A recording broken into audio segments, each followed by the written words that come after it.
These are the 4 games that you should know. Now, before I get started, I just want to go ahead and say I don't want to appear to be too presumptuous and thinking that I am the authority on the games you should know. However, I do have a pretty good resume as far as gaming when it comes to maybe suggesting the 4 games you should know. But before I get started, would you please go ahead and click that subscribe button if you like these videos, and make sure you give us 2 thumbs up if you like the content on our channel. Now, the number 1 game I'm going to begin with is Catan. Now, it used to be known as the Settlers of Catan, but they had a rebranding to now just call it Catan. Catan was my first. When I say my first, I don't mean the first board game I ever played. No, but it was the first board game into the Euro world of board gaming. And what do I mean by Euro games? Euro games are games that come out of Europe or started out of Europe, primarily Germany. They play more games per capita than any other country in the world. Now, what Catan is an entirely different game, at least it was for me, than the games I was used to, like Monopoly, Parcheesi, Sorry, Life, the games we loved, the games we grew up with. And Catan was entirely different. Now, number 1 thing that I think made it different than all the others is the variable board.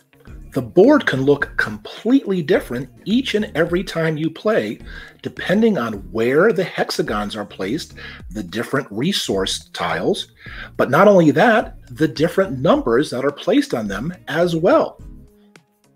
Also, one of the aspects that made Catan so different is the trading, because now you had control of how you were able to manipulate your own particular outcome of the game. There is still dice rolling, which I think was a really good thing because that is what we were used to. In games like Monopoly, we had to roll dice, or even games like Life, where there was a spinner, there were still numbers that dictated how much we moved. When you roll dice in Catan, it doesn't tell you how much you move, but it does tell you what kind of resources you are able to gather. And there is that roll of the 7 that nobody wants to get, because when you roll a 7, that makes the robber move, which adds a whole new element to the game.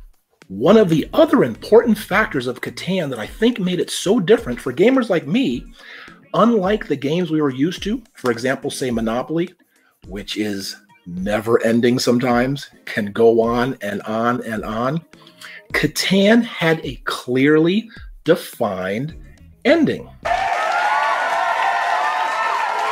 The first player to get to 10 points ends the game, and they are the winner, and they become the rulers of Catan.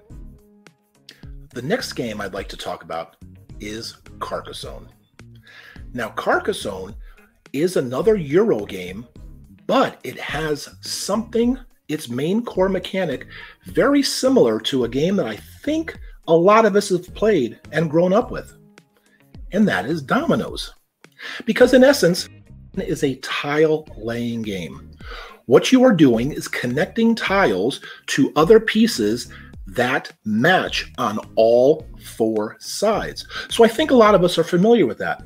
And then when you do, you can put down one of your meeples. That's right, a meeple. That's where we got our name from, Meepleville. And when you put down one of your meeples, you can either claim a road or a city, maybe even a monastery or area on the board. So it's got a little bit of area control, and it's just a great game that is easily accessible for all ages because everybody can understand the matching, right? You need to put down your tile so that all 4 sides match. So Carcassonne is just a really, really good game that I really think you should know. That is one of the core games in the world of Eurogaming. Now, the next game I'm going to talk about is a big player in one of the four I think you should know. And that is Alan Moon's Ticket to Ride. Now, just as a side note, I was very fortunate to interview Alan and talk about his life and his life in board gaming and designing. So you might want to make sure you go ahead and check out our interview. Oh, over there, actually. Check out our interview with Alan Moon. Ticket to Ride is a phenomenal family game for 2 to 5 players. And the good thing about it is the board actually becomes modified. You can only do certain things if you play with a lower player count. Now, the whole object of Ticket to Ride is to connect routes to make those tickets complete that you get at the beginning of the game. There could be short ones or long ones, but you want to make sure you finish them, because if you don't, you're going to get negative points. Now, on your turn, it's very simple. You have one of 3 options.